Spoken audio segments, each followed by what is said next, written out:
तो पिछली क्लास में हमने क्या पढ़ लिया था? कार्बोहाइड्रेट हमारा चल रहा था, मोनोसैकेराइड्स पढ़ लिया था और ओलिगोसैकेराइड्स पढ़ लिया था। क्या होता है मोनोसैकेराइड्स? पानी के साथ तामुल कराते हैं तो कोई रिएक्शन नहीं करते, वो मोनोसैकेराइड्स कहलाते हैं। और ओलिगोसैकेराइड्स क्या होते हैं? ये 2 से लेके 10 मोनोसैकेराइड्स एक जगह जमा होते हैं और अगर पानी के साथ तामुल कराएं तो ये कन्वर्ट हो जाते हैं किसमें? मोनोसैकेराइड्स में।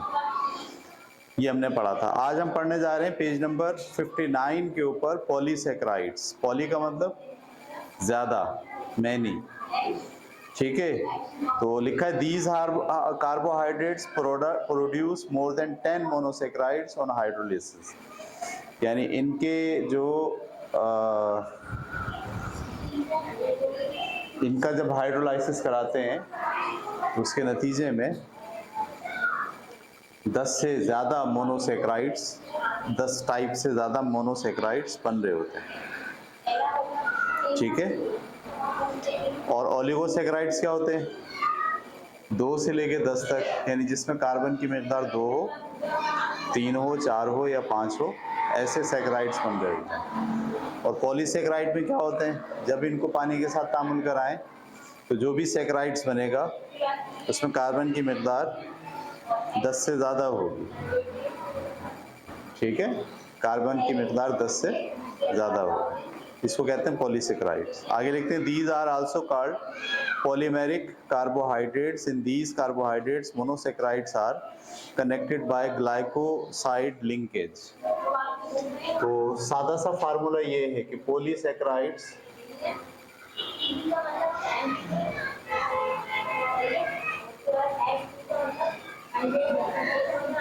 तो जब आप तामुल कराएंगे किसके साथ? पानी के साथ, तो क्या बनेगा? सारे बनेंगे मोनोसैकेराइड्स, लेकिन वो मोर देन 10, कार्बन की मिकदार उसमें 10 से ज़्यादा होगा, मोनोसैकेराइड्स।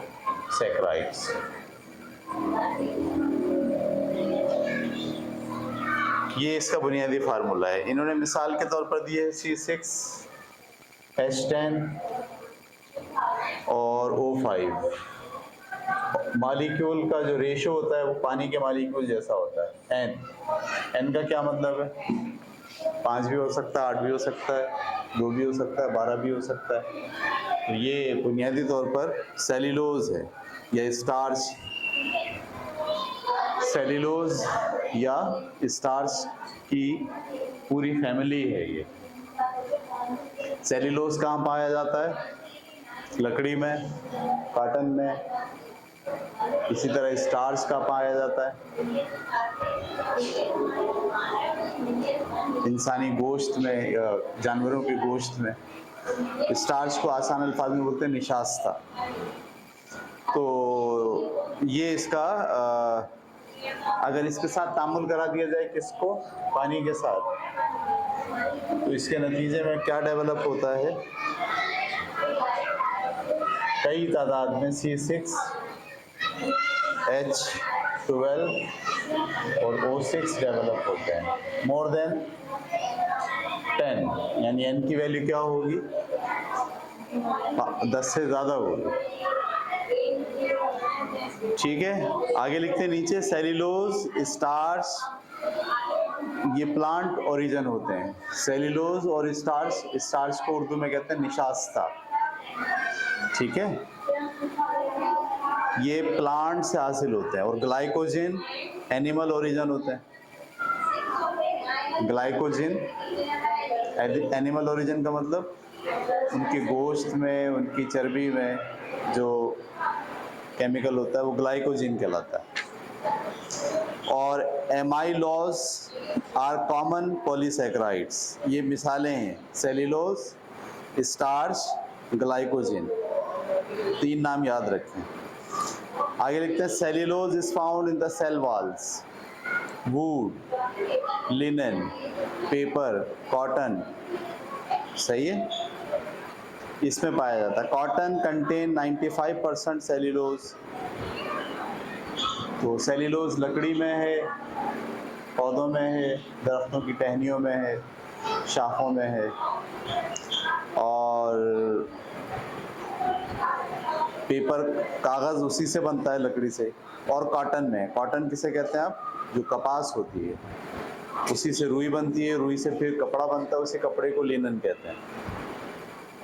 तो कॉटन में 95% सेल्यूलोज होता है। Starch occurs in cereals like wheat, rice, barley, यानी जो निशास्ता है, स्टार्च है, वो दालों में, चावल में, सीरियल में, गंदुम में, मकई में, इसमें जो चिकनाहट आपको महसूस होती है, मिठास हल्की सी, वो दरअसल स्टार्च होता है। इसी तरह रूट्स ऑफ पोटैटोज में, यानी आलू में। Glycogen is called animal starch found in muscles and liver of animal, यानी जो आप कलेजी खाते हैं, जिगर, उसके अंदर जो है वो स्टार्च पाया जाता है, और जो गोश्त खाते हैं उसमें स्टार्च होता है। Unlike monosaccharides and oligosaccharides, polysaccharides are amorphous solid. ये सख्त होते हैं, अगर आप इनको खाली हालत में हासिल करेंगे तो ये फिर सॉलिड होते हैं। Tasteless and insoluble in water, और पानी में हल नहीं हो पाते। तो ये था जनाब आपका पॉलीसैकेराइड्स।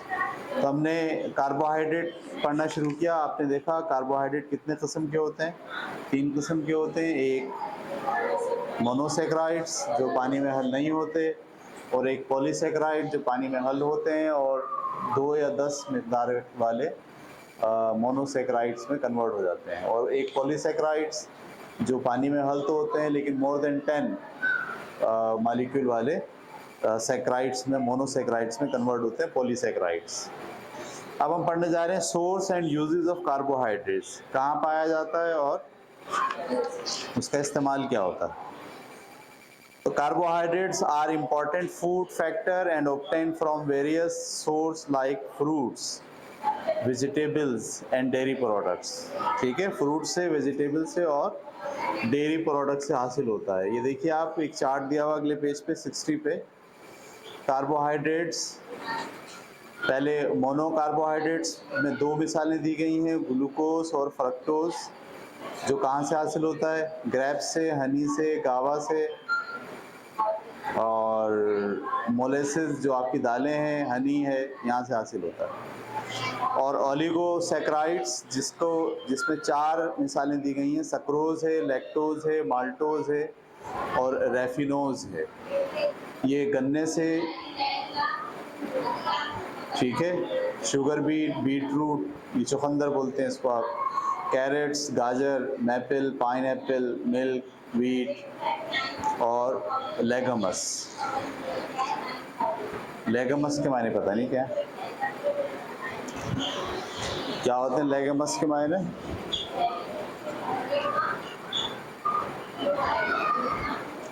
किसी ग़िज़ा का नाम है, चले मैं आपको देख के बताता हूँ बाद में। अच्छा जी, उसके बाद पॉलीसैकेराइड्स में 3 मिसालें दी गई हैं, सेल्यूलोज है, स्टार्च है और ग्लाइकोजन है। ये सेल्यूलोज, स्टार्च जो है वो पौधों में पाया जाता है, और ग्लाइकोजन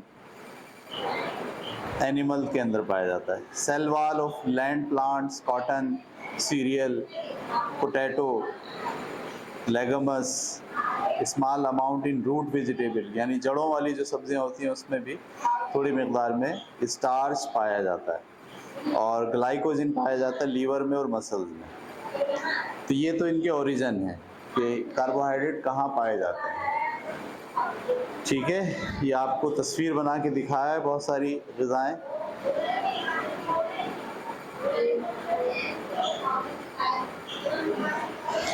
यहाँ पे डू यू नो का एक बबल दिया हुआ है और इसको पढ़ना ज़रूरी है। Insulin is hormone which enables our body to use glucose obtained from food or glycogen या stored food for the production of energy. If body lacks insulin, the glucose level will be increased in blood which leads to the diabetics. तो आपका जो जिगर है, उस जिगर में जो लबलबा है बोलते हैं आप, उसमें ख़ास किस्म का केमिकल बनता है जिसका नाम क्या है, इंसुलिन। इंसुलिन कार्बोहाइड्रेट को आपके बॉडी के सेल में जज्ब होने में मदद करता है, ठीक है। यानी जिस वक्त हमारा ग़िज़ा हज़म होती है और ये सारा कार्बोहाइड्रेट तीनों टाइप का, मोनोसैकराइड्स भी, पॉलीसैकराइड्स भी और ओलिगोसैकराइड्स भी, जब ये कार्बोहाइड्रेट की फॉर्म में निकल आते हैं ग़िज़ा से, तो ये शामिल हो जाते हैं आपके ब्लड में।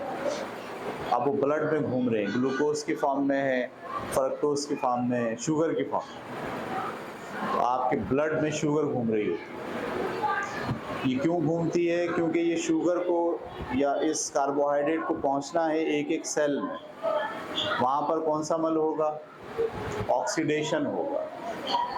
उस ऑक्सीडेशन के नतीजे में एनर्जी डेवलप होगी। तो जब ब्लड के अंदर ये घूम रहा होता है तो ब्लड से कार्बोहाइड्रेट टिश्यूज़ में मुंतकिल होता है।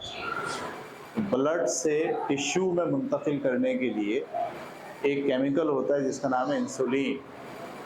वो इंसुलिन अगर ब्लड में शामिल होगा मुनासिब मिक़दार में, तो ये कार्बोहाइड्रेट टिश्यूज़ में एब्जॉर्ब हो जाएगा और वहाँ पर ये प्रोसेस होगा फिर ऑक्सीडेशन का और एनर्जी बनेगी।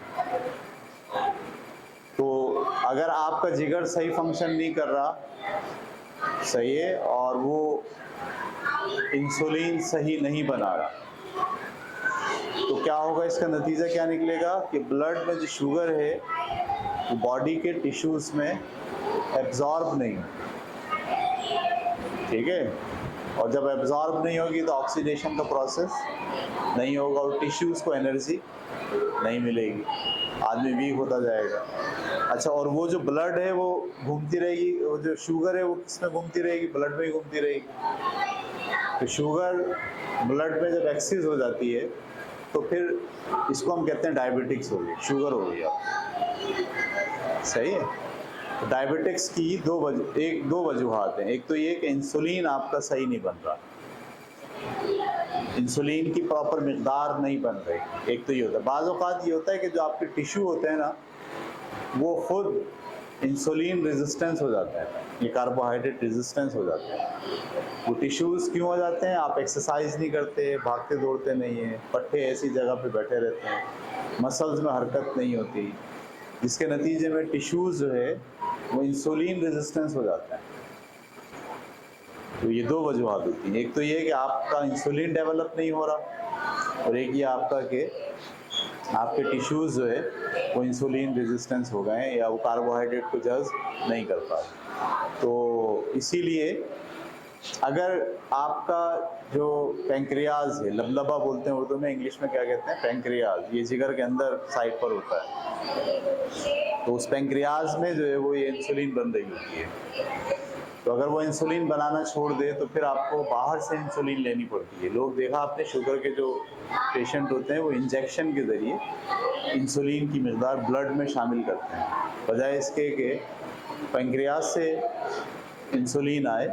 पैंक्रियाज ने इंसुलिन बनाना छोड़ दी तो फिर क्या होता है? आप रोज़ाना की मिक़दार के मुताबिक कि भाई आपने 2 रोटी खाई है, चावल खाए हैं, तो इससे कितनी जो है वो शुगर ब्लड में पहुंचेगी और उसको टिश्यूज़ में जज़्ब कराने के लिए कितनी इंसुलिन जो है वो आपको लेनी पड़ेगी। तो डॉक्टर कैलकुलेट करके बताता है हर आदमी को कि भाई आपको खाना सिर्फ ये खाना है, उसके बाद दोपहर में ये खाना है, शाम में ये खाना है, और इतने बजे आपको इंसुलिन लेनी है। तो वो इंसुलिन जो आप शुगर के साथ ब्लड में शामिल कर देते हैं, वो इंसुलिन क्या करती है? शुगर को या कार्बोहाइड्रेट को टिश्यूज़ में जज़्ब कराने में अपना रोल प्ले करती है। एक तो ये होता है। बाज़ लोगों का इंसुलिन बन तो रहा होता है, लेकिन वो कभी बन रहा होता है, कभी नहीं बन रहा होता, कभी ज़्यादा बन जाता है, या उनके टिश्यूज़ जो है वो इंसुलिन रेजिस्टेंस हो जाते हैं। तो ये वाले लोग जो है गोली खाते हैं, यानी इनको बाहर से इंसुलिन लेने की ज़रूरत नहीं पड़ती, इनको एक टैबलेट दिया जाता है। वो टैबलेट क्या करता है? वो टैबलेट इनके जो बॉडी के सेल हैं उनको इंसुलिन जज़्ब करने में हेल्प करता है, और गोली के साथ साथ डॉक्टर ये भी मशवरा देता है कि आप वॉक करें, चलें फिरें, एक्सरसाइज करें, ताकि आपके जो टिश्यूज़ हैं ये इंसुलिन को जज़्ब करने में अपना रोल प्ले करें। और जब इंसुलिन मुनासिब मकदार में जज्ब होना शुरू हो जाती है तो पीछे से पेंक्रियाज भी मुनासिब मकदार में बनाना शुरू कर देता है। लेकिन कभी ऐसा होता है कि बहुत ज़्यादा बना देता है। अगर इंसुलिन बहुत ज़्यादा बना दे तो शुगर, सारी शुगर को जज्ब करा देता है और ब्लड के अंदर जो मुनासिब शुगर रहनी है हर वक्त वो ख़त्म हो जाती है, तो हम कहते हैं शुगर डाउन हो गई। और इंसुलिन अगर ज़्यादा मकदार में खारिज नहीं हुआ, कम मकदार में बना, तो शुगर ज़्यादा हो गई। तो ये वाला जो केस होता है डायबिटिक्स का, इसको डायबिटिक 2 कहते हैं। सही है। डायबिटिक 1 तो वो है जिसके अंदर क्या करेंगे आप, इंसुलिन लेंगे, और डायबिटिक 2 क्या है कि वो अभी इंजेक्शन की ज़रूरत नहीं है, आप मेडिसिन लेके या फिर एक्सरसाइज करके शुगर की कमी को बैलेंस कर सकते हैं। तो ये एक डू यू नो के अंदर ही आया था, हमने इसको भी पढ़ लिया है। अब आगे चलते हैं, यूजेस ऑफ कार्बोहाइड्रेट। कार्बोहाइड्रेट के इस्तेमालात क्या हैं? They are required as energy source for the survival of both plants and animals. सबसे बड़े एनर्जी सोर्स यही होते हैं, इसी की मदद से एनर्जी बनती है। आपको मैंने बताया था पहली क्लास में कि ये कार्बोहाइड्रेट पहुंचेगा ब्लड में, ब्लड के ज़रिए सेल में, और वहाँ से ऑक्सीजन पहुँचेगा। दोनों आपस में क्या करेंगे, तामुल करेंगे, ऑक्सीडेशन होगा और वहाँ से एनर्जी बनेगी। तो जो एनर्जी सोर्स है वो सबसे बड़ा कौन सा है? Carbohydrate. They sustain structure of plant. ये प्लांट के स्ट्रक्चर को भी सस्टेन करते हैं क्योंकि ये सेल्यूलोज की फॉर्म में होते हैं और सेल्यूलोज जो है वो लकड़ी को बोलते हैं। तो ये इनकी वजह से प्लांट का स्ट्रक्चर डेवलप होता है। Carbohydrates in the form of starch in plants and glucose in mammals. Glucose तो नहीं है, ग्लाइकोजन होना चाहिए यहाँ पे ग्लूकोज की बजाय। Serve as energy storage. ठीक है, प्लांट में ग्लूकोज और मैमल के अंदर ग्लाइकोजन, ये एनर्जी को स्टोर करते हैं।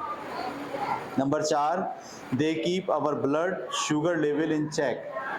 कार्बोहाइड्रेट हमारे ब्लड में शुगर लेवल को भी चेक में रखते हैं। Sucrose is a food additive. Sucrose जो है वो फूड एडिटिव है। It is found in confectioneries. ठीक है, हमारे यहाँ जो बच्चे टॉफ़ियाँ खाते हैं, चॉकलेट खाते हैं, उसमें पाया जाता है। कंडेंस्ड मिल्क, जो आपके पास दूध आता है कुमेल टाइप का जो होता है।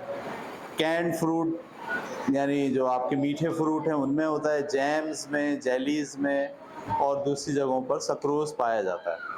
Number 6, carbohydrate fibre help in cholesterol reduction and blood pressure regulation. अब ये कार्बोहाइड्रेट फाइबर का क्या मतलब है? जो ग़िज़ा हम खाते हैं ना उसमें कार्बोहाइड्रेट तो होता है, लेकिन कार्बोहाइड्रेट के साथ साथ फाइबर भी होता है। फाइबर किसे कहते हैं? ये फाइबर अलग केमिकल है जो हजम नहीं होता इंसान को। जैसे आटे को जब आप छानते हैं तो उसमें से भूसी निकलती है। ये जो भूसी होती है ना, ये फाइबर होती है। इसबगोल की भूसी सुना होगा आपने। इसबगोल की जो भूसी है वो फाइबर है। हम जब कीनू खाते हैं तो कीनू का जो रस होता है उसमें फ्रक्टोज है और उसमें ग्लूकोज है, लेकिन वो उसका जो छिलका है या रस को आप निकाल देंगे तो क्या बचेगा? वाइट जो बचता है वो सब दरअसल क्या है? फाइबर है। तो वो जो फाइबर होता है, आप आम खाते हैं, आम के अंदर जो गूदा होता है, गूदा, आप आसान अल्फाज में से कह लें, हर चीज़ का जो गूदा है उसमें क्या है? फाइबर है। तो फाइबर जो है आपके बॉडी में हजम नहीं होता, बल्कि वो चिकनाई को बाहर निकालने का सबब बनता है बॉडी से। तो फाइबर जो है वो कोलेस्ट्रोल के लेवल को कम करता है। बॉडी के अंदर जो चिकनाई है, कोलेस्ट्रोल है, तेल है, घी है जो हम खाते हैं, वो हमारे खून में शामिल हो जाता है, जो आंतों की दीवारों पे चिपक जाता है। आपका जो वेसल्स हैं, आपकी शरियानें हैं जो ब्लड को लेके जा रही हैं, जब ब्लड में चिकनाई आ जाएगी तो वो आहिस्ता आहिस्ता उसकी साइडों पे पाइप के ऊपर चिपकना शुरू हो जाएगी और पाइप की मोटाई आहिस्ता आहिस्ता क्या होती जाएगी? कम होती जाएगी, जिसके नतीजे में दिल की बीमारियां बढ़ती हैं। तो ये जो कोलेस्ट्रोल होता है, चिकनाई होती है, इसका तोड़ क्या है? इसका तोड़ है फाइबर। ठीक है, और ये फाइबर अलग से नहीं मिलता, ये कार्बोहाइड्रेट के साथ होता है। यानी आप आम खा रहे हो, आम का जो गूदा खा रहे हो उसमें फाइबर है, केला खा रहे हो, ठीक है, केला के अंदर कार्बोहाइड्रेट भी है ग्लूकोज के फॉर्म में, और ये भी है क्या, फाइबर भी है। ये कह रहे हैं carbohydrates fibre helps in cholesterol reduction and blood pressure regulation. आगे लिखते हैं कार्बोहाइड्रेट को exist with a variety of proteins and lipid in biosystem. Carbohydrate के साथ जहाँ फाइबर होता है वहाँ कार्बोहाइड्रेट के साथ जो है वो प्रोटीन भी पाया जाता है और लिपिड भी पाया जाता है। ये भी हम पढ़ेंगे प्रोटीन के बारे में भी और लिपिड के भी बारे में भी। तो जिस ग़िज़ा में आप कार्बोहाइड्रेट ले रहे हो उस ग़िज़ा में लाजमी तौर पर साथ साथ उसमें प्रोटीन भी होता है और उसमें लिपिड भी होता है, इसका बेनिफिट होता है हमें। Cellulose provide food, it's bug and fibre. Cellulose जो है वो फूड भी प्रोवाइड करता है और फाइबर भी प्रोवाइड करता है। It promotes parasites in the intestine. ये पैरासाइट्स को प्रोमोट करता है। ये इसको भी ध्यान में रखिए आप कि हमारा जो बॉडी है ना वो सेल्यूलोज को हजम नहीं करता, ठीक है। यानी मैं अगर लकड़ी खा जाऊं, कागज़ खा जाऊं, तो कागज़ में, लकड़ी में क्या होता है, सेल्यूलोज होता है। चारा, जो जैसे जानवर चारा खाते हैं ना, तो जानवर सेल्यूलोज खाते हैं। असल में जानवरों को सेल्यूलोज हज़म हो जाता है, इंसानों को सेल्यूलोज हज़म नहीं होता। वजह इसकी क्या है? वजह ये है कि जानवरों के बड़ी आंत में या पेठे में उनके यहाँ बैक्टीरिया होता है जो उस सेल्यूलोज को कन्वर्ट करता है कार्बोहाइड्रेट्स की, या तो मोनोसेक्राइड्स में या ओलिगोसेक्राइड्स में या पॉलीसेक्राइड्स, किसी कार्बोहाइड्रेट में कन्वर्ट कर देता है। किसको? सेल्यूलोज। और वो उसको एनर्जी बन जाती है। हमारे बॉडी के अंदर ये जो आपका हमारा मैदा है, उस मैदे में ये वाले पैरासाइट्स नहीं होते, पैरासाइट्स नहीं होते, ठीक है। जानवरों के बॉडी के अंदर, उनके मैदे के अंदर ये वाले पैरासाइट्स, पैरासाइट किसे कहते हैं? जो दूसरों की ग़िज़ा पर इन्हिसार करते हैं, लेकिन दोनों का काम चलता है। यानी जो बकरी जो चारा खा रही है, घोड़ा जो चारा खा रहा है, वो किसके लिए खा रहा है? असल में पैरासाइट्स के लिए खा रहा है। तो पैरासाइट जब उसको खाते हैं तो वो उसको कन्वर्ट कर देते हैं किसमें? कार्बोहाइड्रेट्स में, और वो कार्बोहाइड्रेट फिर बॉडी को फ़ायदा देती है। तो ये कह रहे हैं कि जो सेल्यूलोज है वो बड़ी मिक़दार में जो आपकी बड़ी आंत है उसमें पैरासाइट्स को प्रमोट करता है। Cellulose is used as a raw material in a variety of industries, including textile and paper. कागज़ बनाने की इंडस्ट्री में और कपड़ा बनाने की इंडस्ट्री में सेल्यूलोज का इस्तेमाल होता है। Number 10, starch is used to improve the writing characteristic of paper by coating and sizing it. यानी आप जो कागज़ का चिकना बनाते हैं, ऊपर जो कोट चढ़ता है कागज़ के ऊपर चिकना बनाने का, जो फोटो पेपर होता है ना, आपने देखा है, जो एक तरफ से बहुत चिकना होता है, तो प्रिंटिंग की क्वालिटी को अच्छा बनाने के लिए स्टार्च का इस्तेमाल करते हैं। हमारे यहाँ स्टार्च की बड़ी मिक़दार आसान अल्फाज में कहलाती है अरारोट। क्या बोलते हैं इसको? अरारोट को क्या बोलते हैं?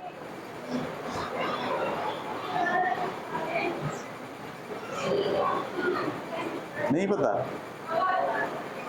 कॉर्नफ्लावर।